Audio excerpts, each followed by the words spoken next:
ಇಲ್ಲ ಅಂದರೆ head constable suspend ಆಗ್ತಾರೆ, ಅಮ್ಮಮ್ಮ ಅಂದರೆ ಸಬ್ ಇನ್ಸ್ಪೆಕ್ಟರ್. ಯಾಕೆ ಮೇಲಧಿಕಾರಿಗಳು ಹಿರಿಯ ಅಧಿಕಾರಿಗಳನ್ನ ಯಾಕೆ ಸಸ್ಪೆಂಡ್ ಮಾಡಲ್ಲ? ಇಡೀ ಪರಪ್ಪನ ಅಗ್ರಹಾರದ ಭದ್ರತೆಯ ಜವಾಬ್ದಾರಿ KSISFನದ್ದು. Karnataka state industrial security force, ರಾಜ್ಯ ಪೊಲೀಸ್ ಇಲಾಖೆಯ ಆಂತರಿಕ ಭದ್ರತಾ ವಿಭಾಗದಲ್ಲಿರುವಂಥ KSISF ಅದು. ಜೈಲಿಗೆ ಬರುವ ಪ್ರತಿಯೊಬ್ಬರನ್ನು ಕೂಡ ತಪಾಸಣೆ ಮಾಡೋದು ಇದೇ ಸಿಬ್ಬಂದಿ. ಚೆಕ್ ಪೋಸ್ಟ್ನಿಂದ ಹಿಡಿದು ಜೈಲಿನ ಮೇನ್ ಗೇಟ್ನವರೆಗೂ ಕೂಡ ಇವರೇ ಭದ್ರತೆಯನ್ನು ಮಾಡೋದು. ಹಾಗಾದರೆ ಈ ಸಿಬ್ಬಂದಿಗಳನ್ನು ಕೂಡ ಪ್ರಶ್ನೆ ಮಾಡಿ ಅವನು ತನಿಖೆ ಹಾಕಿ ಡಿ ಹಾಕಿ ಅಂದರೆ ಡಿಪಾರ್ಟ್ಮೆಂಟಲ್ ಎನ್ಕ್ವೈರಿ ಮಾಡಿ ಗೊತ್ತಾಗುತ್ತೆ.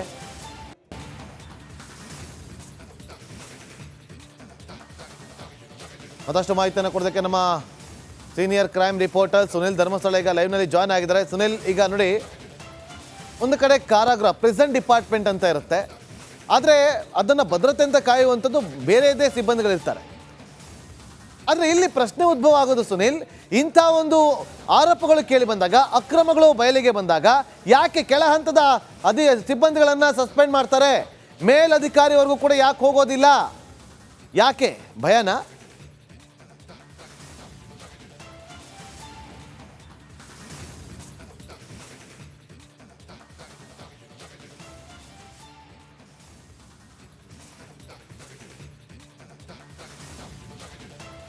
ಸುನೀಲ್, ನನ್ನ ಧ್ವನಿ ಕೇಳಿಸ್ತಾ ಇದ್ರೆ, ಈಗ ಕೆಳ ಹಂತದ ಸಿಬ್ಬಂದಿಗಳನ್ನ ಮಾತ್ರ ಯಾಕೆ ಸಸ್ಪೆಂಡ್ ಮಾಡ್ತಾರೆ?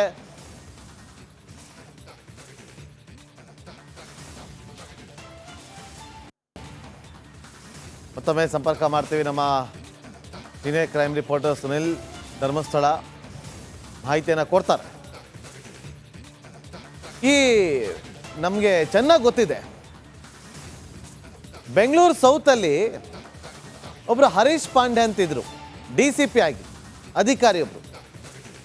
ಅವರು ಈಗ ಇಲ್ಲ, ಸೆಂಟ್ರಲ್ಗೆ ಹೋಗಿದ್ದಾರೆ. ಅವ್ರ ಬಗ್ಗೆ ಹೇಳ್ತೀನಿ ಆಮೇಲೆ. ಸುನಿಲ್ ಮತ್ತೊಮ್ಮೆ ಲೈವ್ನಲ್ಲಿ ಜಾಯ್ನ್ ಆಗಿದ್ದಾರೆ. ಸುನಿಲ್, ಯಾಕೆ ಕೆಳ ಹಂತದ ಸಿಬ್ಬಂದಿಗಳು ಅಧಿಕಾರಿಗಳನ್ನು ಮಾತ್ರ ಸಸ್ಪೆಂಡ್ ಮಾಡ್ತಾರೆ? ಯಾಕೆ ಮೇಲಧಿಕಾರಿಗಳಿಗೆ ಅವರ ಹಂತದವರೆಗೂ ಕೂಡ ಹೋಗೋದಿಲ್ಲ? ಎಸ್ ನಾಗೇಂದ್ರ, ಜೈಲಿನಲ್ಲಿ ಈಗ ನಡೀತಾ ಇರುವಂತಹ ವಿಚಾರಗಳ ಬಗ್ಗೆ ಸಾಕಷ್ಟು ಆರೋಪಗಳಿದ್ದಾವೆ. ಅಂದರೆ ಸಾಮಾನ್ಯ ಕೈದಿಗಳು ಹೋದರೆ ಅವ್ರನ್ನ ಟ್ರೀಟ್ ಮಾಡುವಂಥ ರೀತಿಯೇ ಬೇರೆ. ಆದರೆ ಸ್ವಲ್ಪ ಪ್ರಭಾವ ಇದ್ದರೆ, ಹಣಕಾಸಿನಲ್ಲಿ ಸ್ವಲ್ಪ ಸ್ಟ್ರಾಂಗ್ ಆಗಿದ್ದರೆ, ಅವರು ಹಣವನ್ನು ಕೊಟ್ಟರೆ ಯಾವ ರೀತಿ ಬೇಕಾದರೂ ಜೈಲಿನಲ್ಲಿ ಫೆಸಿಲಿಟಿ ತಗೋಬೋದು ಅನ್ನುವಂಥದ್ದಕ್ಕೆ ಈ ಒಂದು ಘಟನೆ ಸ್ಪಷ್ಟ ನಿದರ್ಶನ ಅಂತ ಹೇಳ್ಬೋದು. ಇಲ್ಲಿ ಹಿರಿಯ ಅಧಿಕಾರಿಗಳ ಗಮನಕ್ಕೆ ಬರದೆ ಯಾವುದೂ ಕೂಡ ಜೈಲಿನೊಳಗಡೆ ನಡೆಯೋದಕ್ಕೆ ಸಾಧ್ಯ ಇಲ್ಲ.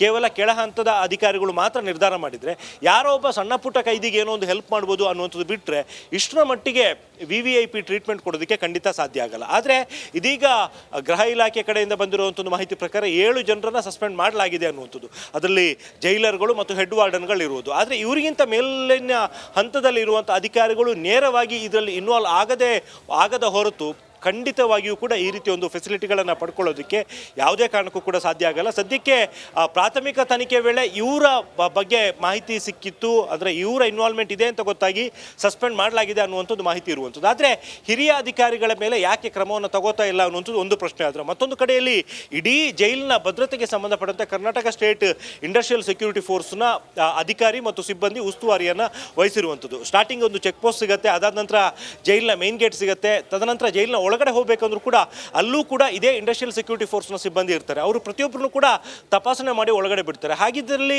ಇವರಿಗೆ ಸಿಗರೇಟ್ನ ತಗೊಂಡು ಹೋಗುವಂಥದ್ದಿರಲಿ ಅಥವಾ ಮೊಬೈಲ್ನ ತಗೊಂಡು ಹೋಗೋದಕ್ಕೆ ಇವರು ಅಷ್ಟೆಲ್ಲ ನೀಟಾಗಿ ಚೆಕ್ ಮಾಡಿದರೆ ಯಾವ ರೀತಿ ಇವರು ತಗೊಂಡು ಹೋದ್ರು ಅನ್ನುವಂಥದ್ದು ಒಂದು ಪ್ರಶ್ನೆ ಬರುತ್ತೆ. ಜೊತೆಗೆ ಹಲವಾರು ಕಡೆಗಳಲ್ಲಿ CCTVಗಳಿದ್ದಾವೆ. ಇದನ್ನು ಮಾನಿಟ್ರ್ ಮಾಡೋದಕ್ಕೆ ಅಂತೇಳಿ ಬೆಂಗಳೂರಿನ ಕೇಂದ್ರ ಕಾರಾಗೃಹ ಇಲಾಖೆಯ ಹೆಡ್ ಆಫೀಸ್ ಏನಿದೆ ಅಲ್ಲಿ ಪ್ರತಿಯೊಂದು CCTVಯನ್ನು ಕೂಡ ಮಾನಿಟ್ರ್ ಮಾಡೋದಕ್ಕೆ ಸಿಬ್ಬಂದಿಯನ್ನು ಕೂಡ ನೇಮಕ ಮಾಡಲಾಗಿದೆ. ಅವರು ಕೂಡ ಮಾನಿಟ್ರ್ ಮಾಡ್ತಿರ್ತಾರೆ. ಹಾಗಿದ್ರೆ ಇವರೆಲ್ಲರೂ ಕೂಡ ಇನ್ವಾಲ್ವ್ ಆಗಿ, ಅಂದರೆ ಈ ರೀತಿ ಎಲ್ಲ ನಡೀತಾ ಇದೆ, ಹಿರಿಯ ಅಧಿಕಾರಿಗಳ ಗಮನಕ್ಕೆ ಇದ್ದು ಈ ರೀತಿ ಒಂದು ನಡೆದಿದೆಯಾ ಅನ್ನುವಂಥದ್ದು ಅನುಮಾನ ಸಹಜವಾಗಿ ಮೂಡ್ತಾ ಇರುವಂಥದ್ದು. Nagendra, okay, thank you Sunil ನಿಮ್ಮೆಲ್ಲ ಮಾಹಿತಿಗಾಗಿ. ನೋಡಿ, ಈಗ ನಿವೃತ್ತ ಪೊಲೀಸ್ ಅಧಿಕಾರಿ ಆಗಿರುವಂಥ ಅಶೋಕ್ ಕುಮಾರ್ ಅವರನ್ನು ಟೈಗರ್ ಅಶೋಕ್ ಕುಮಾರ್ ಅಂತೇಳಿ ಕರೀತಾರೆ. ಅವರೊಂದು ಮಾತು ಹೇಳ್ತಾ ಇದ್ರು, ಖಂಡಿತವಾಗ್ಲೂ ಕೂಡ ಇಲ್ಲಿ ರಾಜಕಾರಣಿಗಳ ಪ್ರಭಾವ ಇದ್ದೇ ಇರುತ್ತೆ ಅಂತೇಳಿ. ಯಾಕೆ ಸೌತಲ್ಲಿ DCP ಆಗಿದ್ದಂಥ ಹರೀಶ್ ಪಾಂಡೆ ಅವರು ಸೆಂಟ್ರಲ್ಗೆ ಹೋದರು? ರೌಡಿಗಳನ್ನು ಯಾಕೆ ಎಡೆಮುರಿ ಕಟ್ಟುವಂಥ ಕೆಲಸವನ್ನು ಮಾಡಿದವರು? ಇನ್ಸ್ಪೆಕ್ಟರ್ಗಳನ್ನು ಸೈಡ್ಗಿಟ್ಟು ಸಬ್ ಇನ್ಸ್ಪೆಕ್ಟರ್ಗಳನ್ನು ಇಟ್ಕೊಂಡು ರೌಡಿಗಳ ಹೆಡೆಮುರಿ ಕಟ್ಟುವಂಥ ಕೆಲಸವನ್ನು ಮಾಡಿದರು.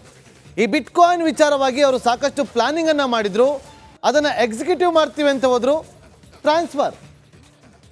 ಈ ಜಂಜಾಟನೇ ಬೇಡ ಅಂತೇಳಿ ಇವತ್ತು ಪ್ರಾಮಾಣಿಕ ಅಧಿಕಾರಿಗಳು ಎಲ್ಲ ಸೆಂಟ್ರಲ್ಗೆ ಹೋಗ್ತಾರೆ. ಯಾಕೆ ಸ್ಟೇಟಲ್ಲಿ ಇರೋದಿಲ್ಲ? ಅಶೋಕ್ ಸರ್, ಇದು ಸತ್ಯ ಅಲ್ವಾ? ಒಬ್ಬ ಪ್ರಾಮಾಣಿಕ ಅಧಿಕಾರಿಗಳು ಇವತ್ತು ನೋಡಿ, ಇನ್ಸ್ಪೆಕ್ಟರ್ಗಳು ಎಷ್ಟು ಜನ ಇದ್ದಾರೆ? ನಾನೊಬ್ಬ ಪ್ರಾಮಾಣಿಕ ಅಧಿಕಾರಿ ಅಂತ ಹೇಳ್ಕೊಳ್ಳೋಂಥವ್ರು ಎದೆ ತಟ್ಟಿ ಯಾರಿದ್ದಾರೆ? ಅಮ್ಮಮ್ಮ ಅಂದರೆ ಒಂದು 2-3 ಜನ ಹುಡುಕರೆ ಸಿಗ್ತಾರೆ ನಮಗೆ. ಅಶೋಕ್ ಸರ್, ನಿಜ, ನೀವು ಹೇಳೋದು 100 ಪಾಲು ಸತ್ಯ ನಾಗೇಂದ್ರ ಅವರೇ. ಇಲ್ಲಿ ಕಾಣದ ಕೈ ಬಹಳಷ್ಟು ಆಟ ಆಡುತ್ತೆ ಇದರಲ್ಲಿ. ಇದು ಅದು ಏನೋ ಬೈ ಚಾನ್ಸ್ ಹೊರಗಡೆ ಬಂದಿದೆ, ಯಾರೋ ಬೈ ಚಾನ್ಸ್ ಯಾರಿಗೋ ಕಳಿಸಿರೋದು ಹೊರಗಡೆ ಲೀಕ್ ಆಗಿದೆ. ಅದರ್ವೈಸ್ ಈವನ್ ಕೋರ್ಟ್, ಸಾಮಾನ್ಯ ಜನ ಎಲ್ಲ ಏನ್ ತಿಳ್ಕೊಳ್ತಾ ಇದ್ರು ಅಂದ್ರೆ ಅವರನ್ನ ಎಲ್ಲ ರೂಲ್ಸ್ ಅಂಡ್ ರೆಗ್ಯುಲೇಷನ್ ಫಾಲೋ ಮಾಡ್ತಿದ್ದಾರೆ ಸೆಂಟ್ರಲ್ ಜೈಲಲ್ಲಿ ಅಂತ. ಹಾಗೆ ನಡೀತಾ ಇಲ್ಲ. ಇದು ಬಹಳ ಅವಮಾನ, ಮತ್ತೆ ಇದನ್ನ ಬಹಳ ಸೀರಿಯಸ್ ಆಗಿ ತಗೊಳ್ಬೇಕು. ಆ ಹಿರಿಯ ರೌಡಿಗಳು ಯಾರಿದ್ದಾರೆ, ಇದಕ್ಕೆ ಯಾರು ಕುಮ್ಮಕ್ ಕೊಡ್ತಾ ಇದ್ದಾರೆ, ಅವರನ್ನ ಬೇರೆ ಕಾರಾಗೃಹಕ್ಕೆ ಶಿಫ್ಟ್ ಮಾಡಬೇಕಾಗುತ್ತೆ. ಸಸ್ಪೆನ್ಷನ್ ಅನ್ನೋದು ಏನೇನು ಅಲ್ಲ, ಅದೊಂಥರ ಪೇಯ್ಡ್ ಹಾಲಿಡೇ ಇದ್ದಂಗೆ. ಸಸ್ಪೆಂಡ್ ಆದ ಅಧಿಕಾರಿಗೆ 75% ಸಂಬಳ ಸಿಗುತ್ತೆ ತಿಂಗಳಿಗೆ. ಈ ಆಮೇಲೆ ಯಾವತ್ತೋ ಒಂದ್ ದಿವಸ ರಿವೋಕ್ ಆದ್ಮೇಲೆ ಒಂದು ಡಿಪಾರ್ಟ್ಮೆಂಟ್ ಎನ್ಕ್ವೈರಿ ಆಗಿ ಅದನ್ನ ಏನೋ ಮಾಡಿ ಮುಚ್ಚಾಕಿ ಕಂಪ್ಲೀಟ್ ಎರಿಯರ್ಸು ಬರುತ್ತೆ. ಇದು ಸಸ್ಪೆನ್ಷನ್ ಇದು ಇರೋದು ನೌಕರದು. ಸಸ್ಪೆಂಡ್ ಇಂಪಾರ್ಟೆಂಟ್ ಅಲ್ಲ, ಅವ್ರನ್ನ ಇನ್ನೂ ಅಟ್ಲೀಸ್ಟ್ ಟ್ರಾನ್ಸ್ಫರ್ ಮಾಡಬೇಕು. ಸರ್, ಸಸ್ಪೆನ್ಷನ್ ಆದ್ರೆ ಸಾಕಾ? ಸಸ್ಪೆಂಡ್ ಮಾಡಿದ್ರೆ ಸಾಕಾ? ಇಲ್ಲ, ಜೈಲಲ್ಲಿ ಇದನ್ನೆಲ್ಲ ತಡೆ ಹಿಡಿಯುವಂತ, ಅಂದ್ರೆ ಕಂಟ್ರೋಲ್ ಮಾಡುವಂತ ಕೆಲಸ ಆಗ್ಬೇಕಲ್ಲ. ಕ್ರಮ ಏನು? ಸಸ್ಪೆನ್ಷನ್ ಒಂದೇನೆ ಇವ್ರ ಮುಂದೆ ಇರುವಂತದ್ದು ದಾರಿ. ಸಸ್ಪೆನ್ಷನ್ ಜೊತೆಗೆ ಟ್ರಾನ್ಸ್ಫರ್ ಮಾಡಬೇಕು ನಾಗೇಂದ್ರ ಅವರೇ. ಅವರನ್ನ ಆ ದೂರದ ಬೀದರೋ ಎಲ್ಲಿಗೋ ಒಂದು ಜಿಲ್ಲೆಯ ದೂರದಲ್ಲಿರೋ ಜಿಲ್ಲೆಗೆ ಕಾರಾಗೃಹಕ್ಕೆ ಅವ್ರನ್ನ ಟ್ರಾನ್ಸ್ಫರ್ ಮಾಡ್ಬೇಕಾಗುತ್ತೆ. ಆವಾಗ ಬೇರೆಯವರು ಅಲರ್ಟ್ ಆಗ್ತಾರೆ. ಯಾಕಂದ್ರೆ ಬೆಂಗಳೂರು ಎಲ್ರಿಗೂ ಬೇಕಾಗಿದೆ. ಬೆಂಗಳೂರು ಒಂಥರ ಅಕ್ಷಯ ಪಾತ್ರ ಇದ್ದಂಗೆ, ಎಲ್ರಿಗೂ ಅಕ್ಷಯ ಪಾತ್ರ ಅಲ್ಲ ಅಶೋಕ್ ಸರ್. ಈಗ ಒಂದು ಮಾತು ಹೇಳಿದೆ ಅವಾಗಲೇ, ಹೇಗೆ ಅಂತಂದ್ರೆ ಈಗ ನಾವು ಎಲ್ಲರೂ ಹೊರಗಡೆ ಹೋದಾಗ, ಎಲ್ಲರೂ ಒಂದು ಹೋಟೆಲ್ ಅಲ್ಲಿ ಇಲ್ಲಿ ಹುಡುಕಿದಾಗ ಈ ಸ್ಟಾರ್ನ ಎಷ್ಟು ಸ್ಟಾರ್ ಇದೆ ಅಂತೇಳಿ ಹುಡುಕ್ತೀವಲ್ವಾ, ರಿವ್ಯೂಸ್ನ ನೋಡ್ತೀವಲ್ಲ, ಆ ಥರ ಇದು 5 ಸ್ಟಾರ್ ಪರಪ್ಪನಗರ ಕೇಂದ್ರ ಕಾರಾಗೃಹ ಕೊಟ್ಬಿಟ್ಟಿದ್ದಾರೆ. ಹೌದು. Thank you so much Ashok sir. ಇಷ್ಟೊತ್ತರೆಗೂ ಕೂಡ ನಮ್ಮೊಂದಿಗೆ ಮಾತಾಡಿದ್ದಕ್ಕೆ ಸಾಕಷ್ಟು ವಿಚಾರಗಳನ್ನು ಕೂಡ ಹಂಚ್ಕೊಂಡ್ರಿ. Thank you so much. ನೋಡಿ, ಈಗ ಪೊರ್ಕಿಗೆ ರಾಜಾತಿಥ್ಯ ಇದೆಯಲ್ಲ, ನಿನ್ನೆನೇ ಹೇಳಿದ್ವಿ, ಇದು ಇವತ್ತು ಬಹಳ ಬೆಳವಣಿಗೆಯನ್ನು ಪಡೆದುಕೊಳ್ಳುತ್ತೆ ಅಂತೇಳಿ. ಸರ್ಕಾರಕ್ಕೆ ಇದು ಇರಿಸು ಮುರಿಸುವಾಗುವಂಥ ಕೆಲಸಗಳು. ಯಾಕಂದರೆ ಗೃಹ ಇಲಾಖೆಯ ಅಡಿಯಲ್ಲಿ ಬರುವಂಥ ಒಂದು ಕಾರಾಗೃಹ ಇಲಾಖೆಯಲ್ಲಿ ನಡೀತಾ ಇರುವಂಥ ಇಂಥ ಒಂದು ಬ್ರಹ್ಮಾಂಡ ಭ್ರಷ್ಟಾಚಾರಗಳು